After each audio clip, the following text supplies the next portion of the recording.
Descrição das principais funções do sistema respiratório. Aula passada, falamos aqui, ó. Principal função do sistema respiratório é promover a troca gasosa, através da ventilação pulmonar. Essa troca gasosa consiste na retenção de oxigênio da atmosfera para as minhas vias respiratórias e na liberação do dióxido de carbono na atmosfera. Nós sabemos que aprendemos em sistema cardiovascular que os nossos tecidos vão precisar de nutrientes e esses nutrientes são levados até os nossos tecidos pela corrente sanguínea. E aqui, focando mais especificamente no sistema respiratório, o principal nutriente que provém do sistema respiratório e passa pela minha corrente sanguínea é o oxigênio. O oxigênio é fundamental para todos os meus tecidos funcionarem.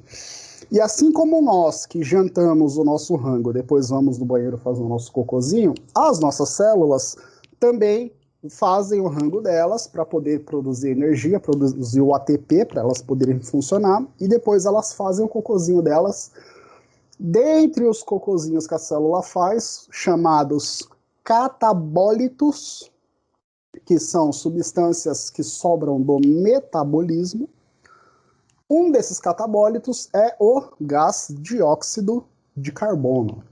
E esse dióxido de carbono, da mesma forma que nós damos descarga na nossa casa e o cocôzinho vai para o esgoto para poder posteriormente ser tratado na água, o dióxido de carbono a gente precisa dar descarga e mandar para algum lugar. No caso, a descarga que é dada é para o sistema venoso, que chega até o meu coração, volta para o pulmão e é liberado na atmosfera. Tá?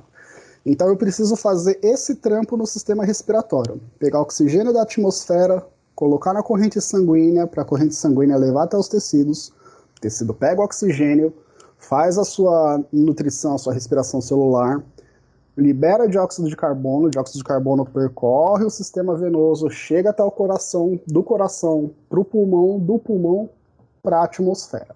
Tá?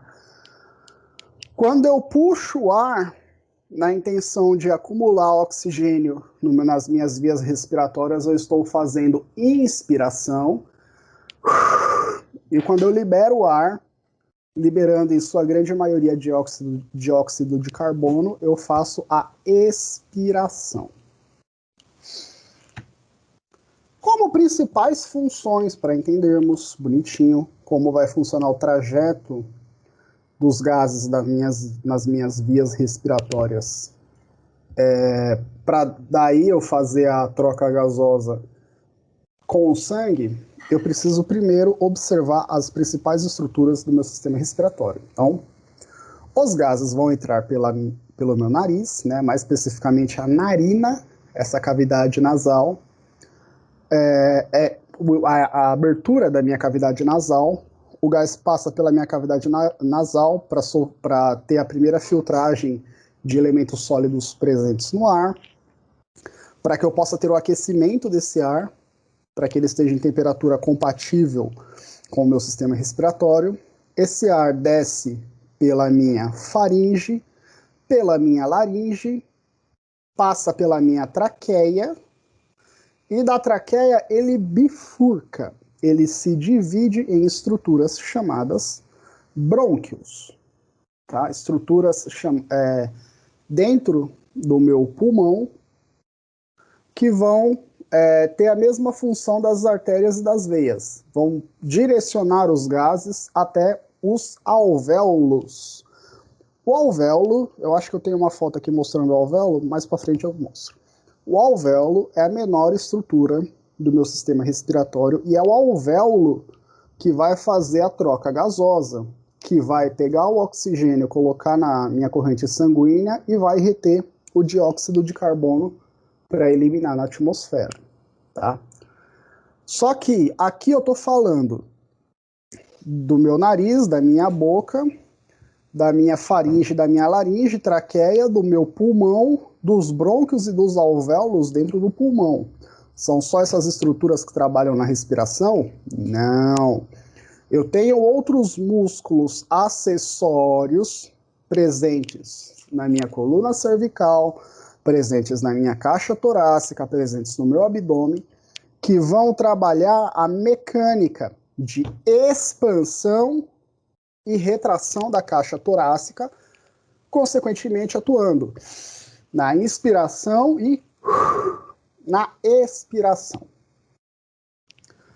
E o principal músculo a atuar na expansão e na retração da caixa torácica durante a inspiração e a expiração é o diafragma. Então vamos lá. Vias aéreas superiores, como eu adiantei inicialmente, a principal função das vias aéreas superiores é a filtragem e aquecimento do ar inspirado e condução desse ar. Cadê a seta? Setinha. Aí, a seta apareceu.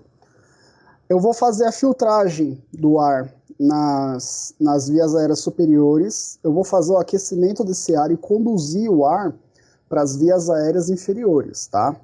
Então, dentro do meu nariz aqui, eu vou fazer o destaque da cavidade nasal, eu vou fazer o destaque do seio nasal, passando pelas fossas nasais, pela minha faringe e pela minha laringe.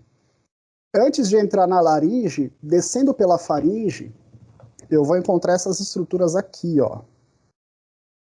Essas estruturas aqui são as minhas cordas vocais, e essa abertura, dando a passagem por entre as cordas vocais, descendo da faringe para a laringe, é chamada de glote. Glote, tá? Então, as minhas cordas vocais, elas promovem o fechamento e a abertura da cavidade que sai da minha boca e passa ou para a minha laringe, para ir para as vias respiratórias, ou passa para o meu esôfago, para ir para o meu sistema digestivo, tá? Tem uma estrutura pequenininha aqui, ó, chamada epiglote, que vai fazer justamente o controle da passagem pro esôfago, pro meu sistema digestivo, aqui atrás, ou para minha laringe, para minha traqueia, aqui no meu sistema respiratório, na parte da frente, na minha respiração, tá? A epiglote, quando ela se posiciona superiormente, tudo que passa pela minha faringe entra em contato com as vias aéreas, e quando ela é rebaixada ou projetada anteriormente, tudo passa pelo esôfago. Agora, para a gente não interessa falar do esôfago. O esôfago nós vamos ver semestre que vem, quando nós formos falar de deglutição, tá? Agora o que interessa para a gente é o caminho que o ar faz nas minhas vias aéreas. Então, quando eu puxo o ar entra pelo meu nariz, através das minhas narinas, passa pelas minhas fossas nasais, pelo seio nasal, desce pela região posterior das fossas nasais, passa pela faringe, e da faringe vem aqui para frente e passa pela laringe, essa estrutura acima da traqueia. E depois eu entro em contato com a traqueia. O ar desceu pela traqueia, tá? Quando o ar desce pela traqueia, quando ele chega próximo à traqueia, as minhas cordas vocais são tensionadas e elas se abrem, tá? Abrindo essa abertura, dividindo a faringe da laringe, chamada glote. Chamada glote, tá? E aí, quando as cordas vocais se fecham, nada mais passa. Então, para a passagem de ar, para a passagem de alimento, eu preciso estimular as cordas vocais a se tensionarem para que eu possa ter a abertura da glote. Cessado o estímulo, as cordas vocais relaxam e a glote é fechada. Então, beleza. O ar passou da laringe e foi para a traqueia. Ó a nossa traqueia aqui, ó. Um pouco abaixo do nosso osso ióideo. E o ar da traqueia, ele passa, é bifurcado entre os brônquios, que são estruturas que continuam a partir da traqueia, E a função das vias aéreas, aqui nós estávamos falando das vias aéreas superiores. Agora estamos falando das vias aéreas inferiores. A função das vias aéreas inferiores é fazer troca gasosa. É enviar oxigênio inspirado para a circulação sanguínea, para que seja direcionado aos tecidos, e eliminar o dióxido de carbono produzido pelo metabolismo. Tá? Eu tenho dois lobos do meu pulmão, duas divisões do meu pulmão, pulmão direito e pulmão esquerdo, tá? Bom, o ar passa da traqueia para os brônquios. Dos brônquios, eu vou me dividir depois em brônquios menores, chamados bronquíolos. Bronquíolos, igual eu coloco aqui na minha legenda do lado. E dos bronquíolos, eu termino nos alvéolos, que aqui está aumentado na figura, mas são várias e várias estruturas bem pequenininhas que fazem a mágica da troca gasosa. Tá? As vias aéreas inferiores, elas têm uma divisão. Eu tenho a zona condutora, composta por traqueia e brônquios principais, zona de transição, saindo dos brônquios principais, entrando nos bronquíolos, e zona respiratória, que compreende o meu alvéolo. Tá? Como eu falei anteriormente, algumas estruturas fazem parte do meu sistema respiratório. Uma delas, do lado externo do meu pulmão, eu tenho o envolvimento de um tecido, uma camada tecidual chamada pleura. Tá? Ela envolve o meu pulmão, e entre o pulmão e a pleura eu tenho um líquido seroso, lubrificado, chamado líquido pleural. Por quê? Como vocês podem ver na nossa imagem, o pulmão está muito em contato com as costelas. E os nossos órgãos, os nossos tecidos não foram feitos para entrar em atrito. Nem os ossos entram em atrito. Quando eu vou olhar para a articulação dos meus ossos, eu percebo que tem uma camada cartilaginosa, por exemplo, nos côndilos do meu joelho. Por quê? Se o joelho ficar constantemente entrando em atrito no osso ao fazer flexão, extensão, eu geraria uma lesão tecidual. Meu osso ia começar a se desgastar. Com meus órgãos internos é a mesma coisa. O meu pulmão não pode ficar raspando na região do lado interior das minhas costelas. Senão eu gero lesão na parede do meu pulmão. Então eu tenho a pleura, que é essa camada protetora em torno do meu pulmão, e ela vai ter duas funções. Ela vai impedir que o meu pulmão entre em atrito direto com as costelas, gerando lesão tecidual. E a principal delas, dentro da pleura, entre o pulmão e a pleura, eu tenho o líquido pleural e eu tenho uma pressão pleural. Eu tenho uma pressão exercida contra as paredes da pleura, consequentemente, de um lado comprimindo em direção às costelas e do outro comprimindo em direção ao próprio pulmão. Tá? Essa pressão pleural ajuda a controlar a expansão da minha caixa torácica.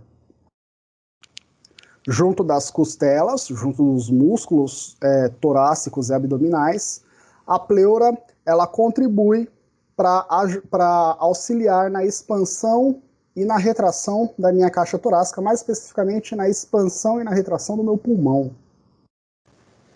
Ou, para a gente imaginar melhor, no enchimento e no esvaziamento do meu pulmão. Durante a expiração ocorre o enchimento do meu pulmão, eu acumulo ar no meu pulmão, e durante a expiração o meu pulmão esvazia novamente. Certo? Até aqui, quero saber as dúvidas de vocês.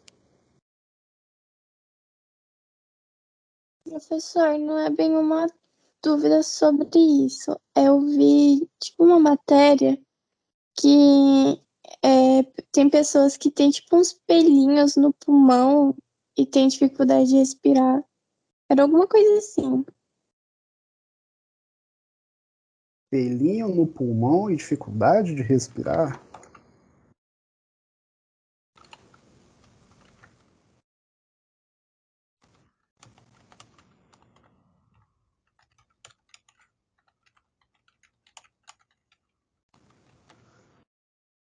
Olha, Liza, eu já vi algumas patologias que dificultam a respiração das pessoas, a asma, a bronquite crônica, o enfisema pulmonar, que inclusive alguns colegas vão falar no seminário, se eu não me engano. Ah, agora, do ponto de vista anatômico, eu vou pesquisar, viu, Liza?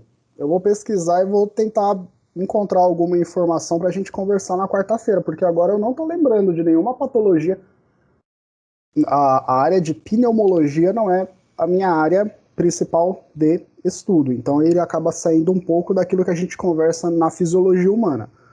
Mas eu vou pesquisar sobre essa patologia e a gente troca uma ideia na próxima aula. Beleza. É que eu vi, tipo, uma matéria assim que eu tava pesquisando sobre bronquite crônica que eu tenho, né?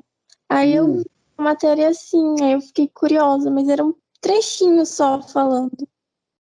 hum.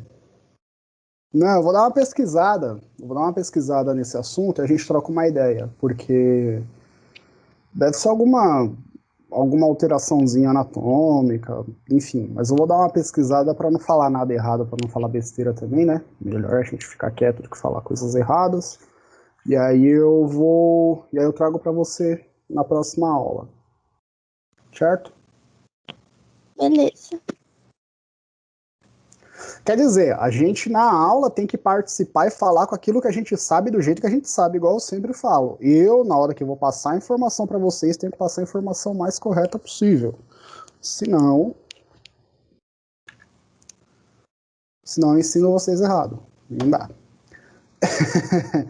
Vamos lá então, galera. Vamos explorar a função de algumas estruturas do nosso sistema respiratório no que condiz à ventilação mecânica.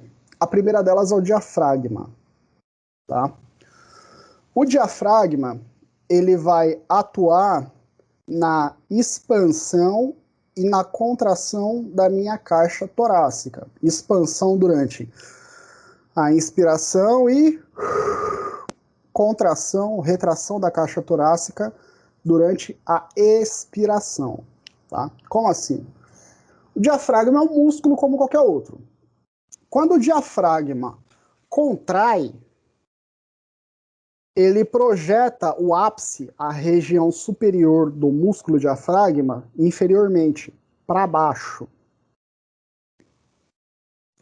Com isso, o pulmão tem mais espaço para expandir. Quando ocorre a expiração, o diafragma que está contraído relaxa. Quando ele relaxa, ele projeta o ápice, a ponta de cima dele, em direção ao pulmão, ele comprime os pulmões e ajuda na, na expiração do meu ar, na expiração do ar que está dentro da minha caixa torácica. Então, e eu acho que tem videozinho disso aqui para eu passar para... Opa! Admitir a Sara, colocar a Sara aqui já também. Eu acho que tem videozinho para a gente poder observar melhor a função do diafragma. Mas a função do diafragma é essa. Como vocês podem ver aqui na foto, ó, ele tem uma curvinha aqui em cima que nós chamamos de ápice, tá? A parte de cima dele. Quando o diafragma contrai, o ápice dele é rebaixado, ele se projeta para baixo. E aí eu consigo expandir a minha caixa torácica. Quando eu faço a expiração, o diafragma relaxa. E aí, na hora que ele relaxa, ele solta o ápice dele para cima de novo e eu faço a expiração, eu coloco o ar de volta para fora. Beleza? E aí, vamos entender que o diafragma, aqui ó, nós percebemos que o diafragma ele trabalha em conjunto com outra estrutura. E essas estruturas são as nossas costelas. Porque o diafragma ele tem inserções próximas tem inserções na coluna lombar e próximas a algumas costelas. Então, quando o diafragma se movimenta, é como se fosse um guarda-chuva. Quando a gente abre o guarda-chuva, o guarda-chuva abre, estendendo todo aquele pano, todo aquele tecido do guarda-chuva, e também com o apoio da armação de aço do guarda-chuva. Quando o guarda-chuva fecha, a armação de aço se retrai e o pano se retrai junto. Aqui, quando o diafragma contrai, o ápice dele se rebaixa e as laterais do diafragma se projetam também externamente. E isso ajuda as costelas a se expandirem.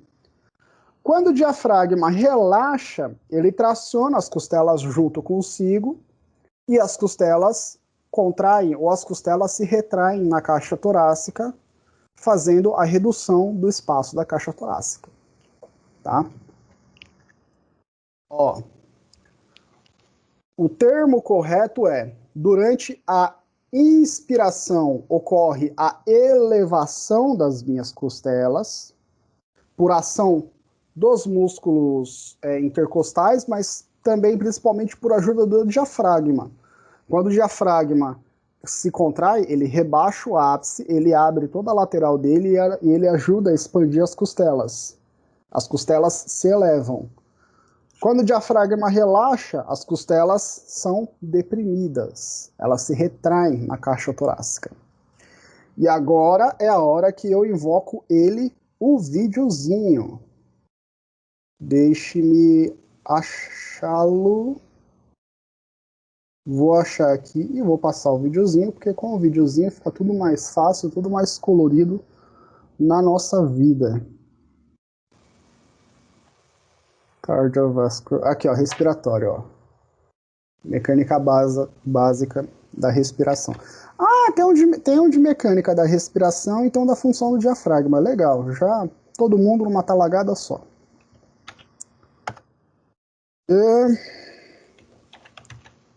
Aqui. Ó, nossa, a dublagem desse vídeo é um vídeo de esse primeiro vídeo que eu vou passar é um vídeo que eu aconselho vocês assistirem depois nos links, porque é bizarra a dublagem do vídeo. É um vídeo de, acho que de música. A mulher, ela ensina a fazer a respiração pra você aprender a cantar, né? Ah, acho que dá pra incluir som do computador. Vamos ver se vai dar certo. Eu vou tocar aqui. E aí, dá um feedback para mim, galera, se vocês estão ouvindo. Espera aí.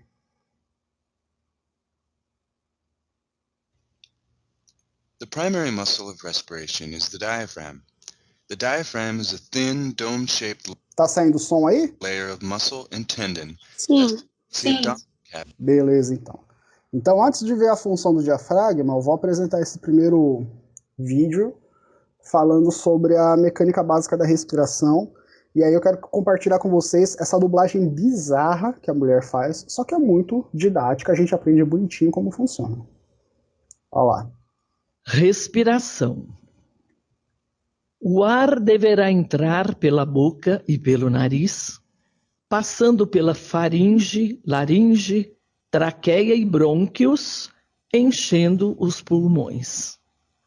O tórax se expandirá em maior volume na sua base, o que será propiciado pelas últimas costelas, as flutuantes. O diafragma, músculo que separa o tórax do abdômen, vai descer e cuidar do ar inspirado.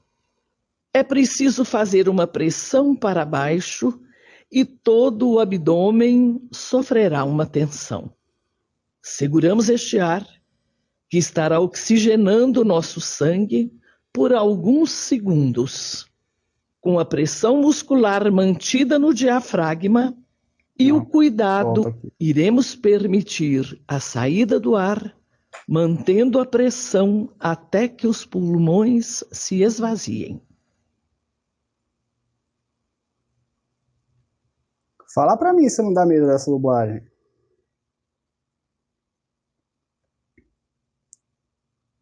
Super, Pulmões. professor. O ar vai entrar pelos pulmões, na traqueia. Estou falando com a dona Bem Norma. tenso. Não, cara, você é doido.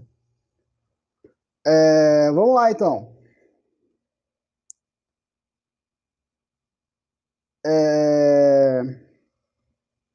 Então aqui, galera, só para a gente aprender o caminho do ar entrando nas nossas vias aéreas. Então o ar passa pela... Ele entra também pela boca, né? Mas majoritariamente o ideal é fazer com que ele entre pelas narinas, para passar pelas fossas nasais, pelo seio nasal, para sofrer filtragem de elementos sólidos e aquecimento do meu ar. Passou por aí, ele vai descer pela minha faringe e pela minha laringe aqui embaixo. Aqui, ó, pela minha laringe, tá? Aqui era a divisão que eu tinha dito anteriormente, que aqui para trás eu passo pelo esôfago e vou para o estômago, e aqui pela frente eu passo pela laringe, da laringe passo pela traqueia, da traqueia vou para os pulmões, tá? Durante a inspiração, é esse o caminho que eu faço do meu ar. Então, passo das vias das cavidades nasais para faringe, para laringe, para traqueia. Da traqueia eu divido em brônquios dentro do meu pulmão, e aí dos brônquios passa para os bronquíolos, dos bronquíolos para os alvéolos, tá? Aí aqui nesse vídeo ela já fala da função do diafragma. Durante a inspiração, o diafragma está inserido aqui na coluna lombar, mas quando ele contrai, ó, a parte de baixo, o ápice dele se rebaixa. Quer ver, ó? Vamos ficar de olho aqui, ó, só aqui na parte do ápice dele, ó. Na inspiração, ó, ele desce. E aí quando ele desce, ele movimenta as costelas flutuantes e ele ajuda na expansão da minha caixa torácica. E aí eu faço a minha inspiração. Na expiração, cadê pra cá? Na expiração, o diafragma que está contraído aqui, ele vai relaxar. E aí, quando ele relaxa, ele, na mesma tacada, projeta os meus pulmões superiormente e também ajuda na retração da minha costela. E aí, desse modo, eu faço a retração da minha caixa torácica e contribuo para mecanicamente colocar o ar para fora. Tá? É esse o movimento que acontece na minha expiração. Ó, e aí na respiração eu faço inspiração e expiração. Na inspiração, o meu diafragma contrai, o ápice é rebaixado e as minhas costelas se expandem. Na expiração, o diafragma relaxa, o ápice dele se projeta superiormente e as costelas se contraem ou se retraem. Vamos passar um outro videozinho agora falando só da mecânica respiratória. Mas só falando da função do diafragma em si. Vamos focar só no diafragma para a gente poder... Como o vídeo é em inglês, eu vou deixar o áudio bem baixinho aqui, eu vou conversando por cima como se eu fosse o dublador do vídeo. Aí, ó. Baixar mais aqui. Aí. Ó, então, durante a inspiração, o meu diafragma se contrai, e aí, com isso, ele projeta toda a lateral dele que está em contato com as costelas, principalmente as duas últimas flutuantes, ajudando na expansão da minha caixa torácica, tá? Eu falo que a minha caixa torácica, ela se eleva durante a inspiração. Nessa expansão, principalmente as costelas, elas se elevam, tá? E aí, na expiração, as costelas se retraem, se contraem novamente, e o diafragma, ele relaxa. Quando ele relaxa, o ápice, que está rebaixado, é projetado de volta superiormente, e a lateral do diafragma também relaxa, ajudando na retração das costelas. Então, essa é a função do diafragma e das costelas durante a inspiração e durante a expiração, galera. Beleza, então essa é a função do diafragma e das costelas. Agora vamos falar dos músculos acessórios que atuam na inspiração e na expiração. Na inspiração, eu tenho músculos que auxiliam na elevação e no rebaixamento ou na retração das minhas costelas, tanto na inspiração quanto na expiração, tá? Como nós vimos, as costelas envolvem o meu pulmão. Então eu preciso de músculos para ajudar na motricidade das minhas costelas, para que eu possa elevá-las e possa rebaixá-las ou retraí-las para poder fazer, respectivamente, a inspiração e a expiração. Na inspiração, os músculos que vão atuar principalmente na elevação da caixa torácica são os músculos intercostais externos, aqui ó, localizados entre as costelas. Esses músculos, durante a expiração, quando eles contraem, eles puxam, eles tracionam a costela, eles literalmente puxam a costela superiormente. E aí, como eu tenho vários músculos intercostais internos de uma costela para outra, eu traciono todas as costelas ao mesmo tempo, tá? Além disso, eu tenho um músculo aqui ó, no meu pescoço, bem longo, começa aqui quase na minha nuca e termina aqui entre o meu externo e a minha clavícula, chamada esternocleidomastoideo. Esternocleidomastoideo. Esse músculo esternocleidomastoideo, sozinho, eu tenho um de cada lado, tá? Do meu pescoço. Quando eu olho pro meu pescoço, nem tanto que eu tô gordinho, não tá aparecendo tanto, mas as pessoas que são mais magras têm um músculo totalmente proeminente aqui, ó, no pescoço. Ele começa aqui atrás, segue e junta, compondo parte da nossa saboneteirinha, tá? Esse músculo, ele é responsável por elevar o externo, tá? E o que é o externo? O externo é essa estrutura centralizada entre as minhas costelas, entre as costelas do lado direito e do lado esquerdo. Então eu tenho um músculo para puxar esse externo, que parece uma gravatinha, consequentemente contribuindo para a elevação das minhas costelas. Beleza? Além dos músculos intercostais externos, eu tenho um outro músculo aqui, ó, chamado serrátil anterior, que fica na lateral do meu tórax, serrátil anterior. Serrátil anterior tem porções superior, média e inferior, e todas as porções do serrátil anterior são responsáveis por elevar as costelas ao mesmo tempo, todo mundo junto, tá? Além disso, eu terei outros dois músculos aqui na lateral do meu pescoço, chamados escalenos, tá? O que os músculos escalenos vão fazer? Setinha. O que os escalenos vão fazer? Vão elevar as duas primeiras costelas. Eles vão elevar as duas primeiras costelas. Vamos falar então agora de músculos da expiração. Eu vou falar de dois músculos da expiração para atuar na expiração, que são os principais.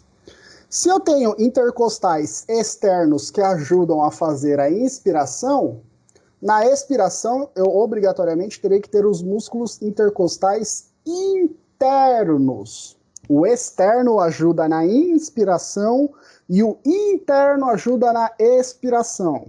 Sim, quando montaram o ser humano, fizeram isso de sacanagem para confundir nossa cabeça, mas eu sei que vocês vão pegar rápido isso. Então, os músculos intercostais internos puxam a minha costela para baixo durante a expiração, contribuindo para a retração da minha cavidade, da minha caixa torácica, tá? Mesmo esquema, os intercostais internos estão ligados de uma costela para outra. Quando eles contraem ao mesmo tempo. Se tratando dos intercostais internos, eles puxam a costela para baixo. Outro músculo importantíssimo na minha expiração é esse musculão gigante aqui chamado reto abdominal. Reto abdominal. O reto abdominal, ele também puxa as minhas costelas para baixo, nas regiões onde ele está devidamente inserido. Ele comprime o conteúdo abdominal para cima contra o diafragma, tá? Como a nossa locutora de supermercado falou no primeiro vídeo que a gente ouviu, quando o diafragma contrai, ele empurra para baixo o conteúdo do meu abdômen. E aí eu estou falando de estômago, estou falando de pâncreas, estou falando de fígado, estou falando de intestino delgado, grosso, e mesentério, peritônio, todo mundo, tá? Quando o diafragma contrai na inspiração, ele empurra todo o conteúdo abdominal para baixo. Quando o diafragma relaxa, eu tenho mais espaço para esse conteúdo abdominal voltar para o lugar. O reto abdominal, ele ajuda a projetar esse conteúdo abdominal para cima, contra o diafragma. E aí, consequentemente, eu faço mais pressão sobre os meus pulmões, ajudando a fazer a expiração. Beleza? E agora, videozinho do sucesso, que vai dar uma passada rápida nos músculos, acessórios da minha respiração. Aqui, ó, videozinho do sucesso. Aqui vão passar alguns outros músculos, além dos músculos que eu falei, mas os principais músculos da respiração que eu citei anteriormente estarão aqui presentes. Ó, vamos lá.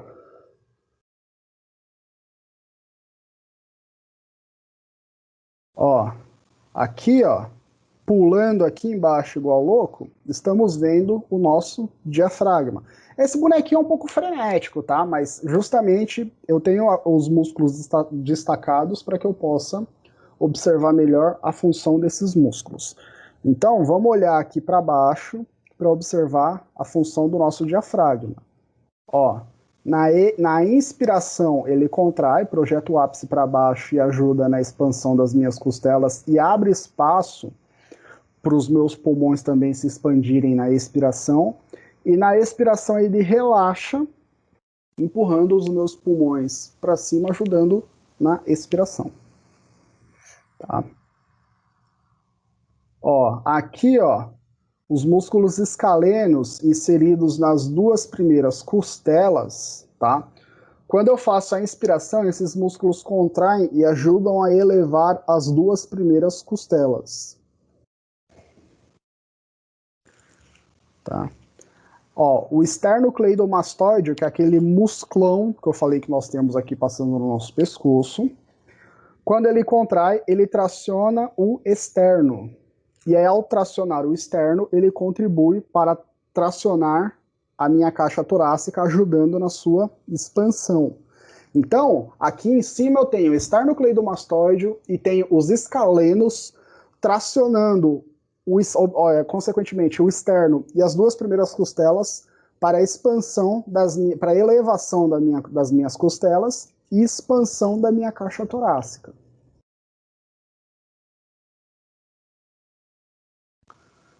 Aqui ele fala do músculo peitoral também, não tem muita. Aqui, ó, músculo peitoral contribui para a respiração também, mas ele não tem uma função direta na hora de fazer a minha respiração. Aqui, ó, intercostais. Vermelhos são os intercostais externos e verdes intercostais internos. Intercostais externos, quando eles contraem durante a inspiração, elevando as minhas costelas, e os intercostais internos, eles contraem durante a expiração, retraindo, rebaixando as minhas costelas.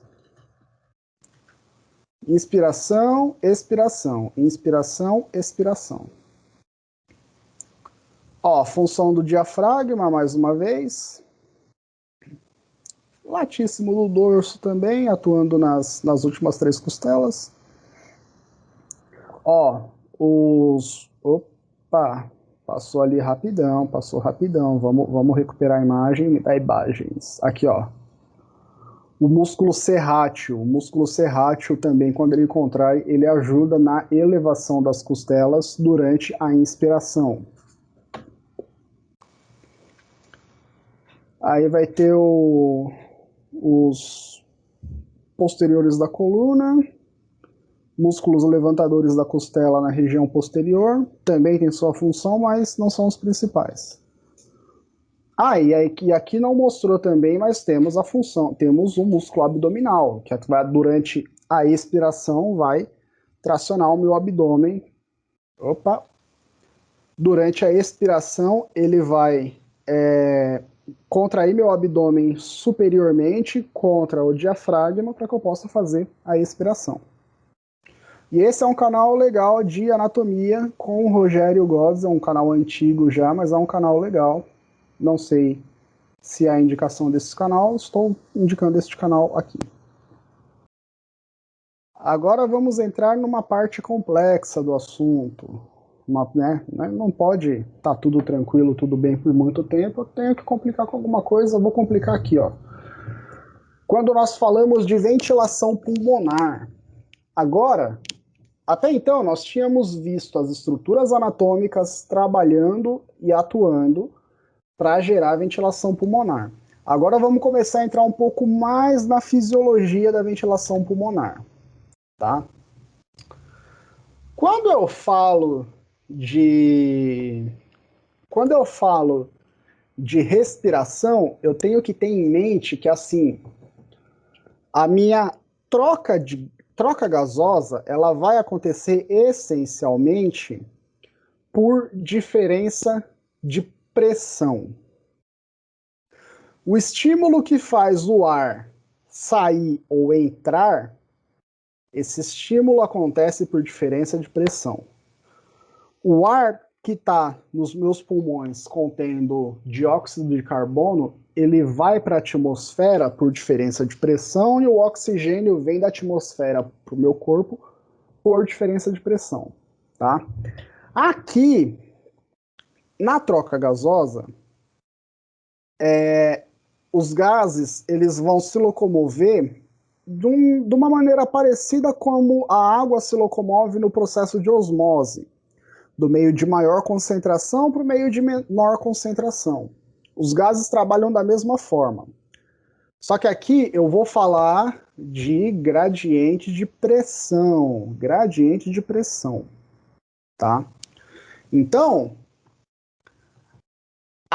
o gradiente de pressão do oxigênio é maior na atmosfera do que dentro do meu corpo.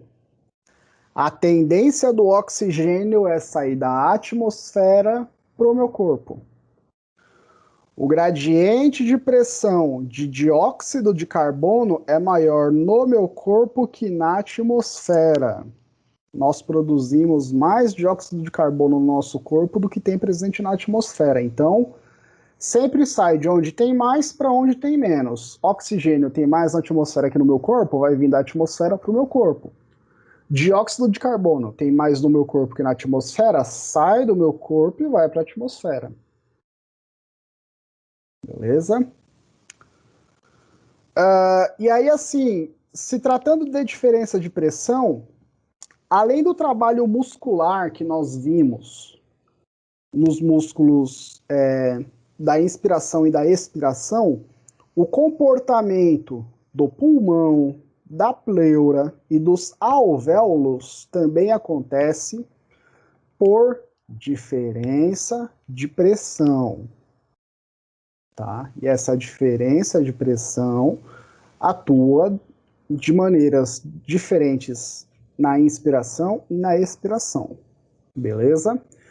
Então, num gráfico semelhante aos eventos no meu ventrículo direito durante ao ciclo cardíaco, a sístole e a diástole, eu tenho aqui um gráfico destacando a pressão nos alvéolos, que é esse traço aqui em cima, a pressão pleural, a pressão transpulmonar, que é a diferença da pressão alveolar para a pressão pleural, e o volume pulmonar durante a inspiração e a expiração, tá?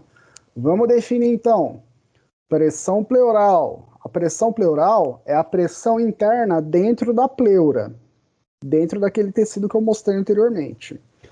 Pressão alveolar é a pressão dentro dos alvéolos e a pressão transpulmonar é a diferença de pressão dos alvéolos para a pleura. Tá? Então, da bundinha do alvéolo para o começo da pleura, eu tenho uma diferença de pressão atuando aí nesse meio. Então, vamos lá. Durante a inspiração, o meu volume pulmonar aumenta, tá? Consequentemente, a pressão alveolar tem uma diminuição, depois retorna ao valor normal. E o volume pleural também tem uma diminuição, galera. Tá? Por que isso acontece? Quando eu falo de troca gasosa, a pressão, a direção, ou melhor, o sentido do ar, ele vai ser indicado pelo sinal positivo ou pelo sinal negativo.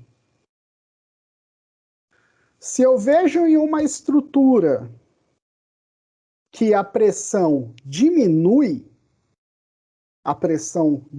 dentro daquela estrutura, se a pressão fica negativa, quer dizer que está entrando ar. Né? Justamente, se a pressão está negativa, por diferença de pressão, o ar está entrando.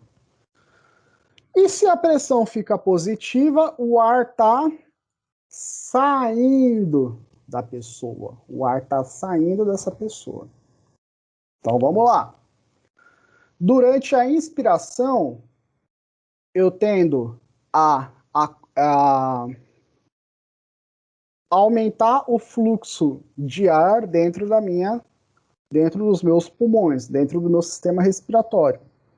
Eu gero um influxo de ar, que é o fluxo que vai entrar dentro de mim. Não é entrar o correto, é entrar, vocês sabem disso, claro. Mas, para a gente poder lembrar, o influxo é o fluxo que entra.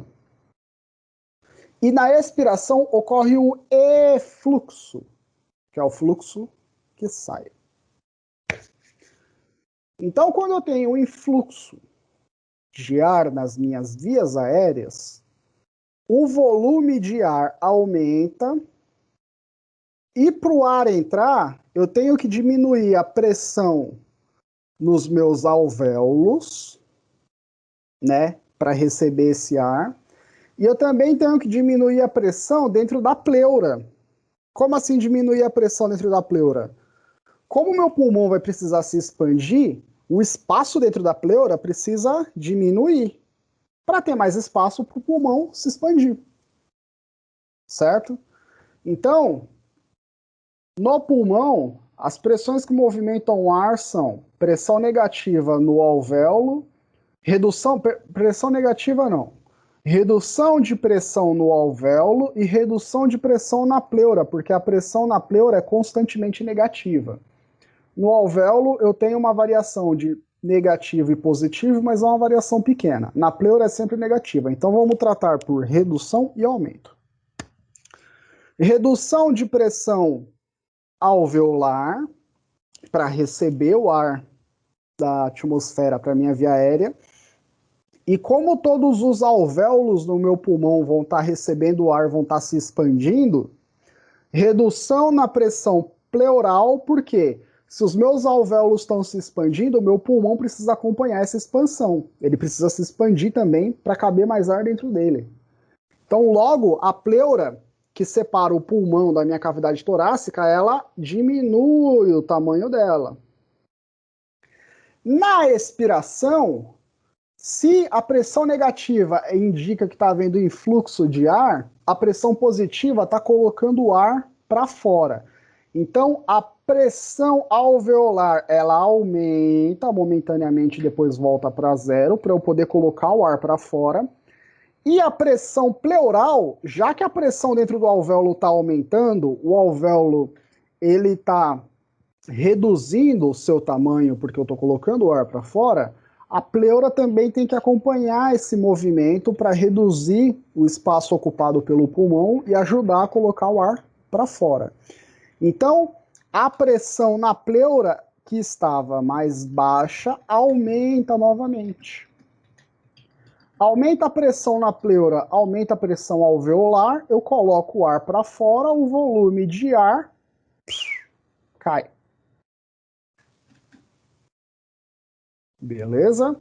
Então, recapitulando, na inspiração, eu tenho o aumento de volume de ar em função da redução da pressão alveolar, que permite influxo de ar nas minhas vias aéreas, e redução da pressão pleural, que permite expansão da minha caixa torácica.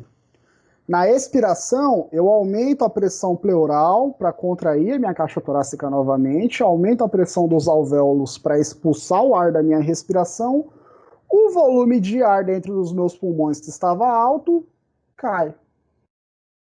Beleza? Nessa primeira partezinha aqui, galera, dúvidas?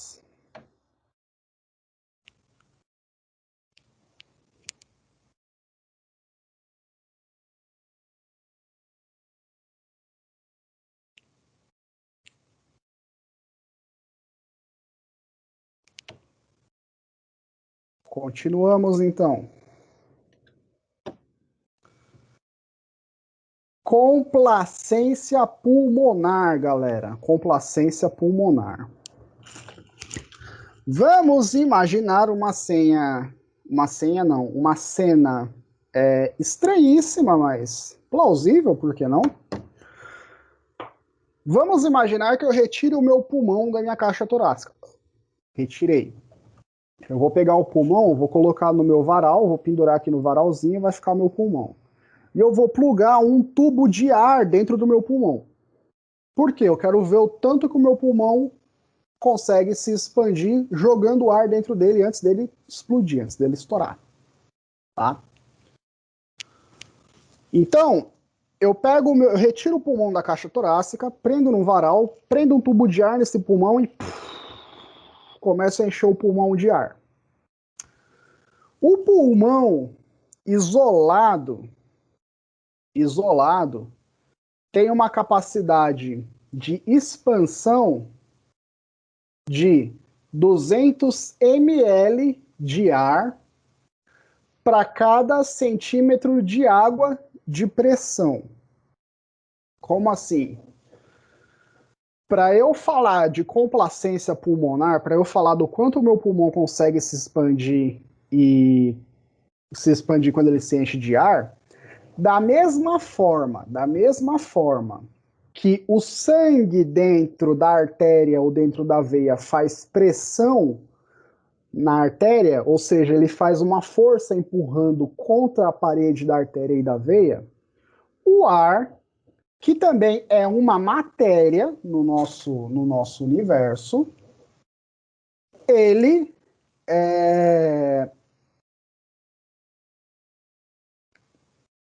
Nossa, deu um apagão agora, brancão.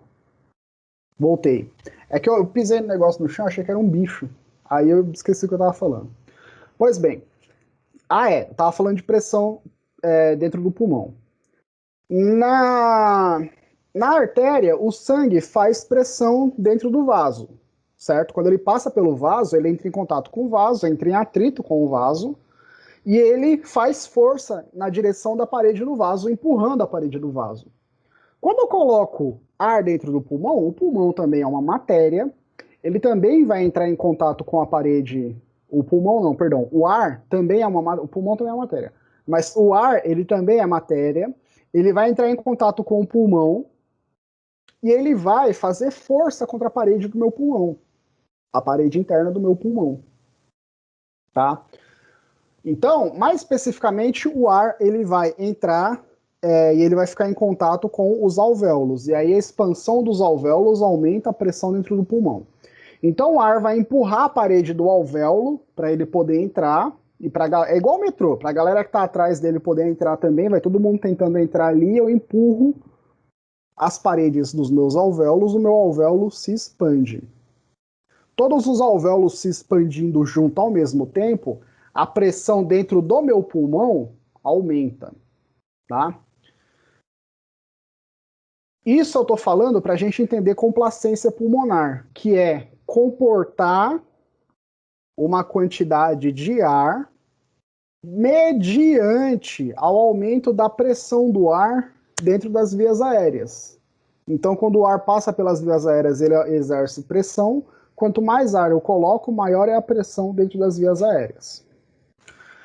Então, voltando para o meu pulmão pendurado no varal com um tubo de ar dentro dele, para cada 1 centímetro de água de pressão que eu aumento no meu pulmão, eu consigo aumentar 200 ml de ar dentro do meu pulmão. Então eu aumento 1 centímetro de água de pressão, aumento 200 ml. Mais 1 centímetro, aumento mais 200 ml no meu pulmão. E assim sucessivamente. Só que o meu pulmão, ele não fica no varal, solto no espaço-tempo, com um tubo de ar em cima dele. Ele fica dentro da minha caixa torácica. A minha traqueia fica plugada na minha laringe, plugada na minha boca, fechada no meu pescoço, o pulmão fica fechado dentro da minha caixa torácica, com a pleura envolvendo, com as costelas envolvendo, com o diafragma embaixo, com o músculo abdominal em cima, com os músculos intercostais, todo mundo ali apertando o pulmão. Então o pulmão, ele não vai se expandir com essa mesma facilidade.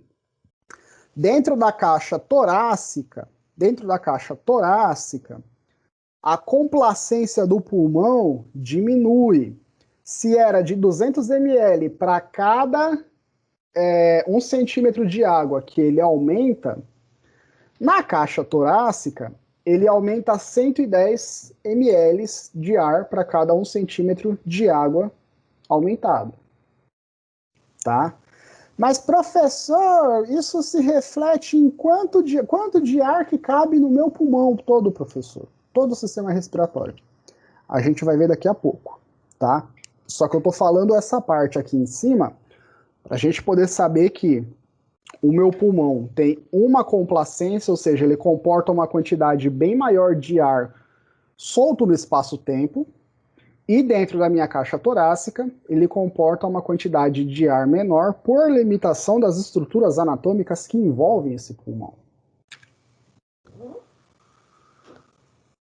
Olhando dentro do alvéolo especificamente, que é o cara que vai receber o ar, que vai se expandir, que vai relaxar, e que vários desses caras... Esse saquinho alvéolo, mano, é uma parada muito pequenininha. Quando eu faço a inspiração, são vários no sistema pulmonar que se expandem ao mesmo tempo. Então a pressão dentro do pulmão aumenta todo ao mesmo tempo. Tá? Olhando para dentro desse cara aqui, ó, ele parece uma bexiguinha barra cachinho de uva. Bexiguinha barra cachinho de uva, tá? Bexiguinha porque ele se infla e se esvazia, se infla e se esvazia. E aí vocês me perguntam, professor, tal qual uma bexiga, quando o alvéolo se esvazia, ele encosta uma parede na outra, num processo chamado colabamento? Não, galera, o alvéolo não colaba. O alvéolo não colaba, tá? Ele pode, com toda a segurança do mundo, insuflar e se esvaziar, insuflar, se esvaziar, insuflar, se esvaziar, fazendo a troca gasosa, sem uma parede colar na outra, sem fazer um colabamento. Por que o alvéolo faz isso? O alvéolo vai fazer isso porque quando eu corto o alvéolo no meio e vou olhar dentro do meu alvéolo, eu percebo que tem um líquidozinho, tem na verdade uma camada de líquido dentro da parede do meu alvéolo. Tá? Essa camada de líquido dentro da parede do meu alvéolo é denominada líquido surfactante. Surfactante. Tem uma propriedade, galera, chamada tensão superficial, que é o seguinte: em contato com uma determinada superfície, o líquido consegue exercer pressão o suficiente nessa superfície para que ele não se desloque, para que ele se mantenha preso, parado sobre essa superfície sem se deslocar. Exemplo que eu vejo disso na natureza, professor, dessa propriedade do líquido surfactante, que é a mesma, dessa propriedade de tensão superficial que ocorre no líquido surfactante. Essa capacidade do líquido numa superfície com uma determinada quantidade e se manter concentrada sem se movimentar, eu vejo quando eu faço aquele experimento mega bobo que vocês já devem ter feito várias vezes na casa de vocês, de pegar uma moeda e começar a pingar várias gotas d'água na moeda para ver quanta água cabe em cima da moeda sem a água extravasar para os lados. Quanta água eu consigo equilibrar numa moeda? Aliás, fica aí o desafio para o fim de semana. Quem tiver uma moeda de R$1 fácil aí, por gentileza, quantas gotas d'água couberam na moeda de R$1 sem que a água extravasasse da moeda? Gostaria de saber, pois eu não fiz esse experimento na época, eu fiz com a moeda de 25 centavos, que era o que eu tinha. Então, a água não extravasa por quê?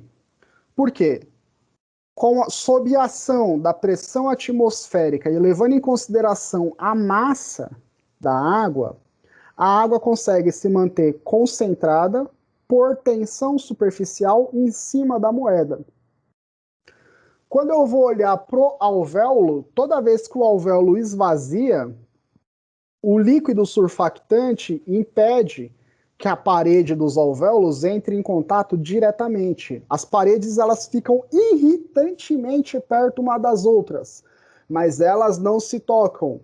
Porque a mesma tensão superficial que faz com que eu coloque várias gotas d'água em cima da moeda sem que a água extravase, ela permite que eu crie uma tensão dentro do alvéolo, o alvéolo possa se esvaziar sem entrar em contato de uma parede com a outra, sem haver colabamento. E um ponto que eu quero chamar a atenção de vocês aqui falando do alvéolo é o seguinte. Vocês estão vendo aqui, claramente, que o alvéolo tem pintado de vermelho capilares arteriais e pintado de azul capilares venosos. Na verdade, uma arteríola e uma vênula. E aí aqui, ó, parecendo um saquinho de carregar limão na feira, eu tenho o contato de capilares venosos e capilares arteriais. É aqui, galera, que acontece toda a mágica. O ar, ele entra no alvéolo, tá? E aqui dentro dos alvéolos eu tenho a passagem de capilares venosos e capilares arteriais. Os capilares venosos, por diferença de pressão, liberam dióxido de carbono dentro do alvéolo, para ele sair do alvéolo e sair do meu sistema respiratório para a atmosfera. E o oxigênio, também por diferença de pressão, sai do alvéolo e entra nos capilares arteriais, para poder seguir pelas minhas veias pulmonares em direção ao meu átrio esquerdo. Tá? Ah, e aqui para a gente não fazer confusão. No pulmão, as artérias levam para a troca gasosa o sangue venoso e as veias coletam o sangue oxigenado para o átrio direito, tá? Professor, no alvéolo eu também tenho vasos que irrigam o alvéolo? Sem sombra de dúvida, todos os tecidos que nós imaginarmos no nosso corpo têm artérias e têm veias para poder fazer a irrigação desses tecidos. Então, no pulmão, assim como no coração, que eu tenho as artérias e as veias que irrigam o coração, nos alvéolos eu terei artérias e veias que fazem o transporte de gases e que também, consequentemente, fazem a nutrição tecidual. Tá? Eu tenho duas funções acontecendo nesse sistema. E aqui eu acho que entra uma das partes mais complicadas, mas que a gente vai poder olhar junto. Até então, galera, falamos de líquido surfactante, falamos de complacência pulmonar, falamos da relação entre pressão pleural alveolar e transpulmonar para inspiração e expiração. Alguém tem alguma dúvida?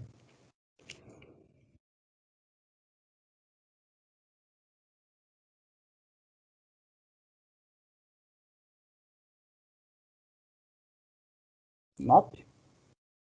Ok.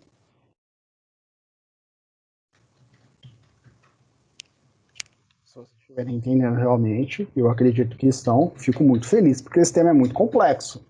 Quando foi na minha vez de estudar fisiologia humana na graduação, depois de estudar para poder fazer essa aula, foi muito difícil. Então, se vocês não estiverem entendendo, dá um toque. Se vocês estiverem entendendo, beleza. Aqui, galera, eu tenho uma fotinha velha pra caramba, velha de quando eu era estudante, tá? Só que essa fotinha, ela vai continuar esse gráfico aqui. Só que ela vai me dar, passo a passo, o comportamento do fluxo de ar no meu pulmão, tá? Vamos lá. Então aqui eu tenho, primeiramente, o volume de ar. Vamos supor que eu tenha um equipamento medindo o fluxo de ar dentro do meu pulmão. Aqui eu tenho o volume de ar que está fluindo, que está fluindo aqui no meu fluxo. Eu tenho a pressão intrapleural, a pressão dentro da pleura, que a gente já comentou.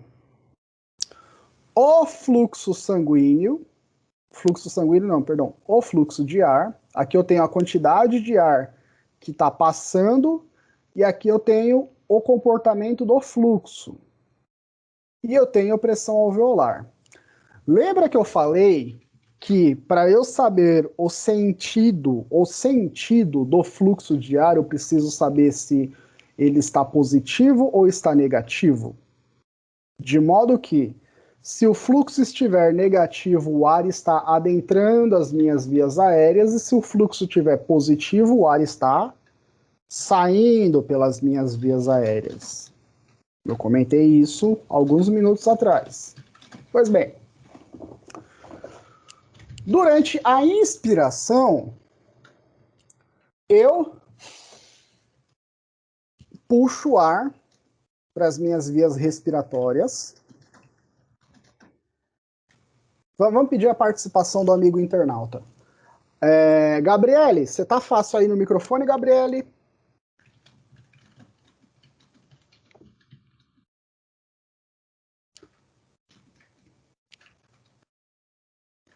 Gabriele?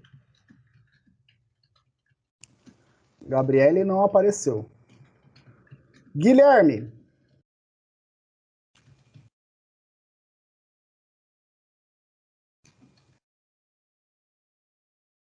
Milton?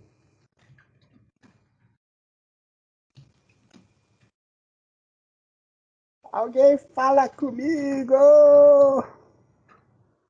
Eu tô chamando o Milton, mas não tô vendo ele aqui, não sei nem se ele tá na sala. Rafael! Rafael tá aí, Rafael? É óbvio, professor. Aí, Rafael. Rafael já mete a presença de cara, Rafael. Rafael, dá uma ajuda pra mim aqui, Rafael, por favor, mano. Claro. Pneu é difícil pra caramba, eu tô enroladaço aqui, mano. Eu olho pra esse gráfico aqui, eu fico perdido. É louco, Rafael! sexta de noite. Hã? Sexta de noite é osso, hein, professor? Cara, tá osso todo dia, mano. Segunda-feira, 8 horas da manhã, já tô chorando já. Grande Rafael, vamos aqui comigo, irmão. Primeiro pensamento. Quando eu faço inspiração, aumenta ou diminui o volume de ar dentro do meu pulmão? Aumenta. Aumenta. Beleza. Então aqui no gráfico, ele sai do 0 e vai para 0,4 litros. 400 ml aproximadamente. Por quê? Quando eu faço inspiração, o volume aumenta. Rafael, durante a inspiração, a pressão pleural, a pressão dentro da pleura ali, dividindo o pulmão da costela, ela tende a aumentar ou diminuir? Diminuir? Por que que ela diminui? Porque quando... Como que eu vou explicar? Peraí.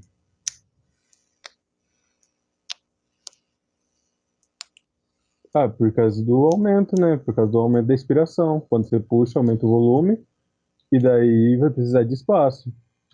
E aí, quem que cresce para cima da pleura? O... O...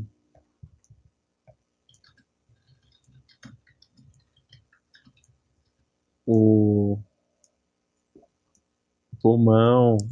Oh, não, essa daí eu dominei, professor. Vou parar. Pulmão, irmão.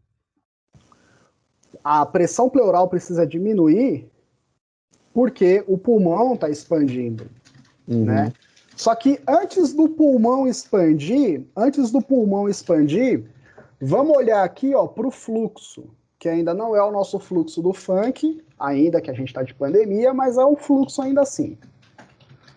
Aqui, Rafael, o fluxo está positivo ou está negativo durante a inspiração? Na setinha, professor? Isso, aqui embaixo, que a seta está sumindo aqui, a seta do mouse, aqui embaixo. Tá negativo. Tá negativo? Qual que é o sentido do ar? O ar sai ou o ar entra quando tá negativo? Quando tá negativo, o ar sai. Não. A gente está aqui, ó, durante a inspiração. Então, quando tá negativo, o ar entra. O ar precisa ir para algum lugar. Qual que é a menor estrutura do sistema respiratório que vai receber esse ar da atmosfera?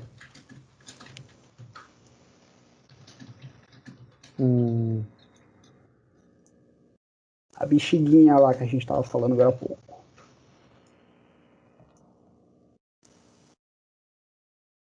Bexiguinha. O A.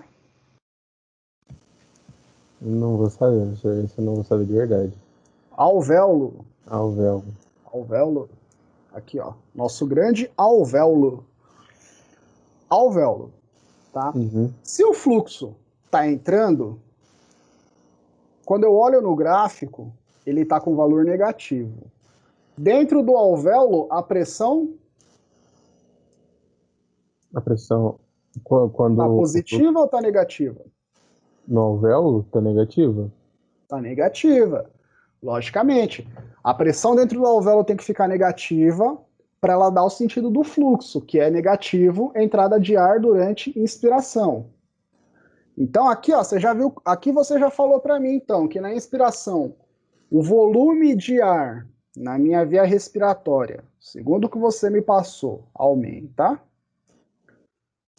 Consequentemente, se o volume aumenta, está entrando ar no meu pulmão, o fluxo está negativo. Para receber esse fluxo negativo, eu preciso de uma pressão negativa dentro do alvéolo. Todos os alvéolos estão enchendo de ar, estão se expandindo, a pressão intrapleural diminui. Vamos na outra mão agora, então. Na expiração, preciso botar esse ar para fora. Se na inspiração o volume aumentou, na expiração o volume diminui. O volume diminui, que eu boto o ar para fora. Só que para eu botar o ar para fora, o sentido do fluxo qual que é? O fluxo ficar positivo ou negativo? Positivo. Então, consequentemente, a pressão dentro do alvéolo vai ficar positiva também. Beleza. Se para a expansão do pulmão dentro da caixa torácica a pressão intrapleural caiu, na expiração ela vai subir. Rafael, muito obrigado pela sua ajuda e pela sua participação aqui na aula, irmão. É nóis, professor. Obrigadão mesmo, porque agora esse gráfico agora ficou facinho ficou facinho aqui, é só bater o olho que eu já sei o que tá acontecendo, mano. Vou colocar essas animações que eu colocava antigamente, eu não tenho paciência nenhuma. Ó, o que o Rafael falou pra gente aqui, galera? Na expiração, o volume de ar que entra nas minhas vias aéreas aqui, ó, o volume de ar aqui dentro aumenta. Se o ar está entrando, o fluxo ele passa a ser negativo, porque o sentido do fluxo é da atmosfera para dentro das minhas vias aéreas. Para receber esse fluxo para as vias aéreas, a pressão alveolar também tem que estar negativa durante a inspiração. Todos os alvéolos se expandem ao mesmo tempo, o pulmão se expande, a pressão intrapleural diminui, para dar mais espaço para o pulmão se expandir. Beleza? Fiz a inspiração, botei oxigênio para dentro. Eu tenho que botar agora dióxido de carbono para fora, gás carbônico para fora. Então, eu tenho que obrigatoriamente botar o ar para fora. Então, o meu volume de ar nas vias aéreas diminui, ele tinha aumentado, ele diminui. A pressão pleural aumenta para ajudar a comprimir os meus pulmões. E aí, se o fluxo estava negativo quando ele entrou, para ele sair, eu expulso ele positivo. Da mesma forma, para expulsar o fluxo positivo, a pressão dentro do alvéolo também tem que ficar positiva para empurrar o ar para fora. Tá? Então, na inspiração, eu tenho aumento de volume na caixa torácica, redução da pressão intrapleural, fluxo de ar negativo e redução da pressão alveolar. Na expiração, o volume de ar dentro da minha caixa torácica diminui. E aqui, percebam que eu começo no zero e eu aumento quando eu vou para baixo. Então, se eu subir aqui, eu voltei para o zero, eu diminuí. O volume de ar diminui, a pressão pleural aumenta para ajudar a comprimir o meu pulmão e atuar na expiração. Se o fluxo está negativo quando ele entra, quando ele está saindo das minhas vias aéreas, ele está positivo. Consequentemente, a pressão dentro do alvéolo tem que aumentar para colocar esse ar para fora.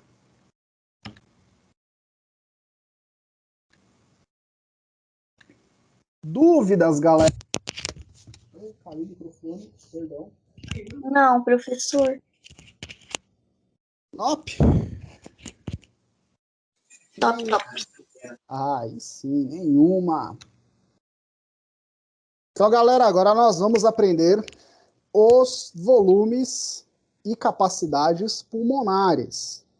Volume, quantidade de ar que cai no meu fluxo, que entra e sai, e capacidade, quantidade máxima de ar que eu consigo comportar em cada situação.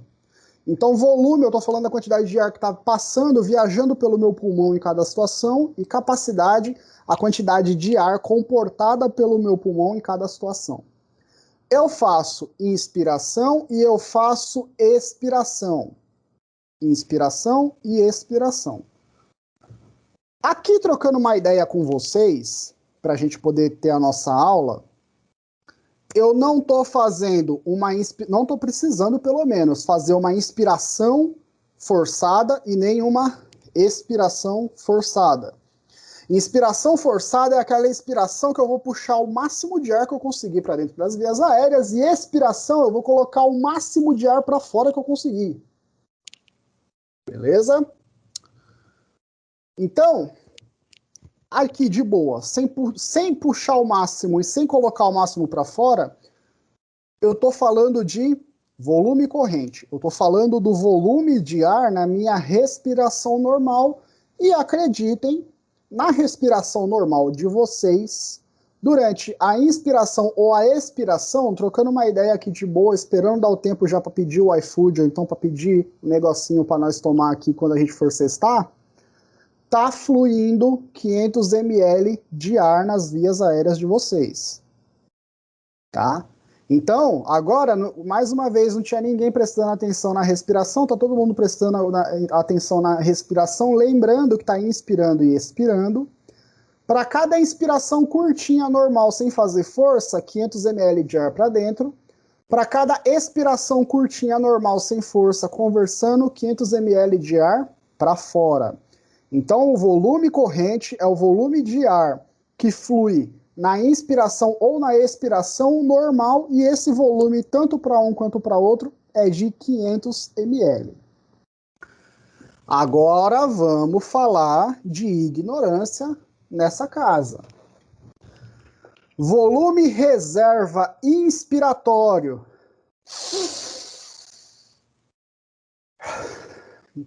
É o volume total de ar inspirado com toda a força que você conseguir acima do volume corrente.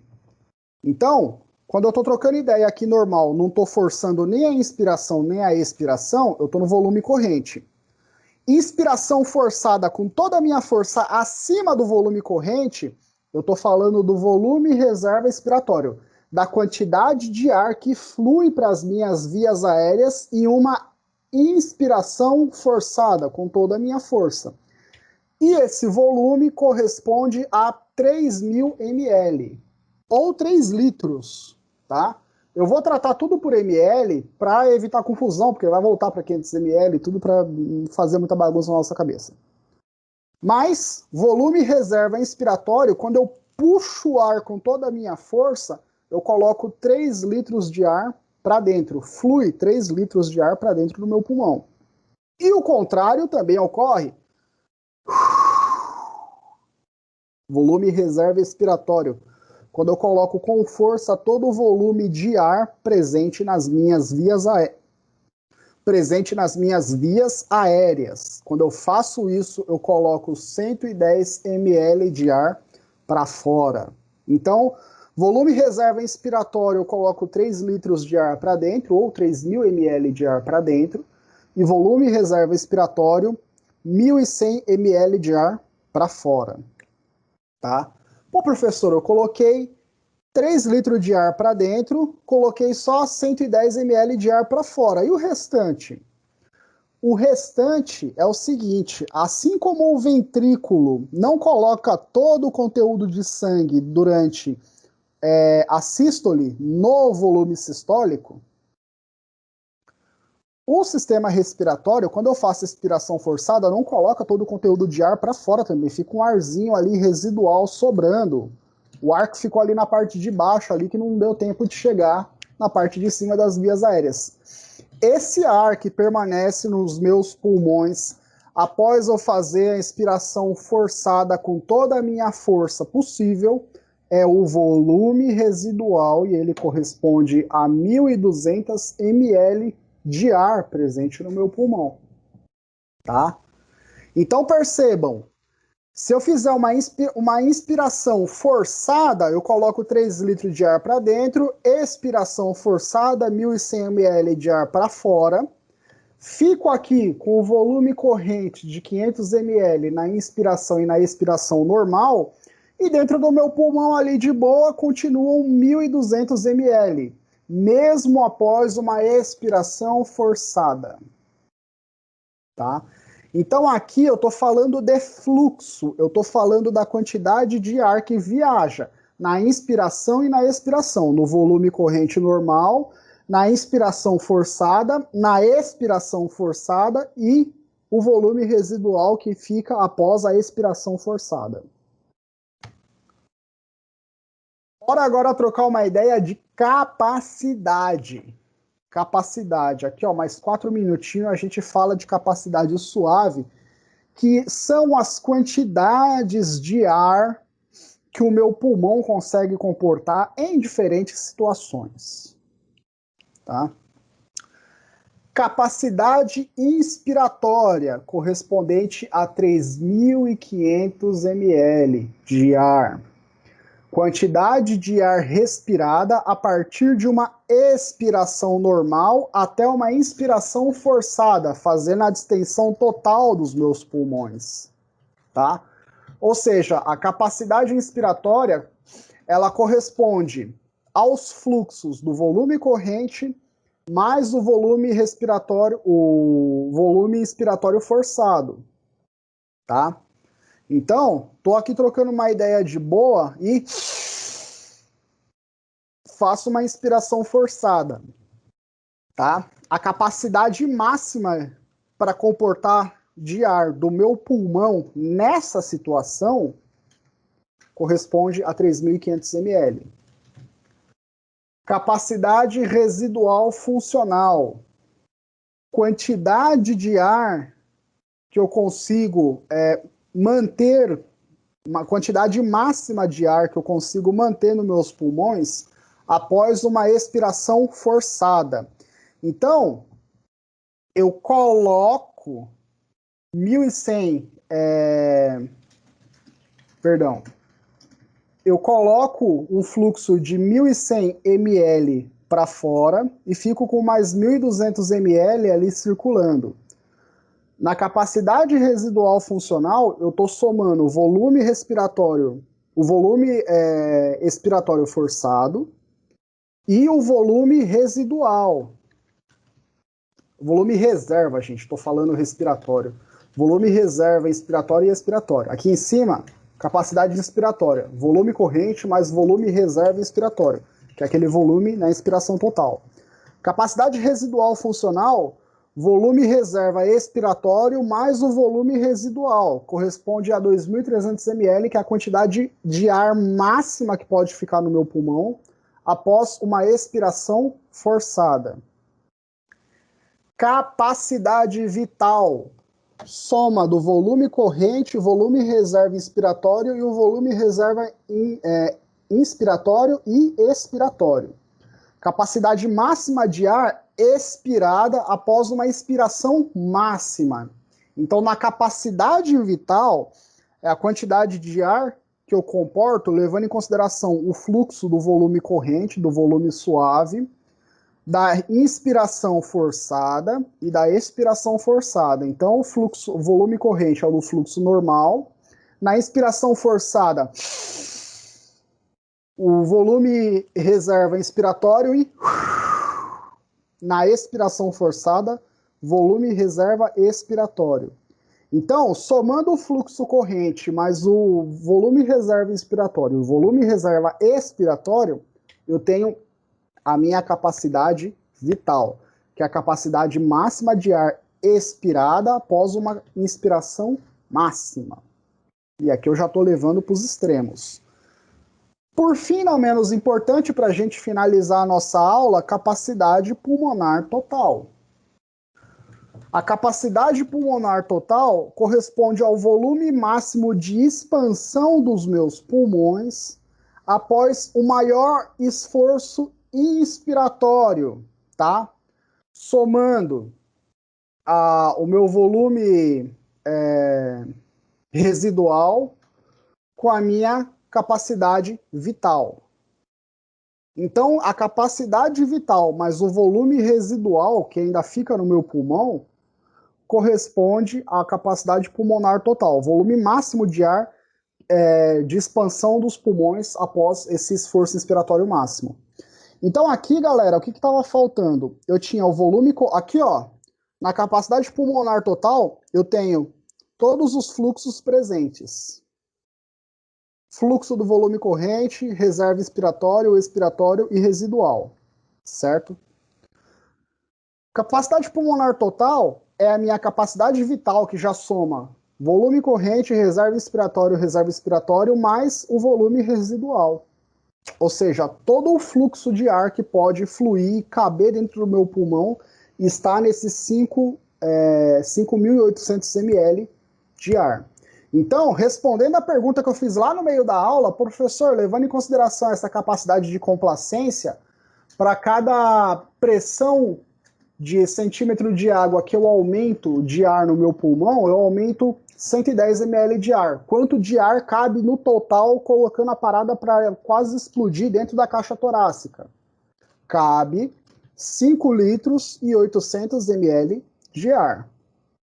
Para acabar de vez, aqui, galera, eu tenho algumas siglas, mas como nós vamos voltar nos conceitos, não precisa decorar isso agora não. Eu só preciso que vocês olhem para esse gráfico para acabar a aula. Olha para o gráfico e acabou a aula. Tá?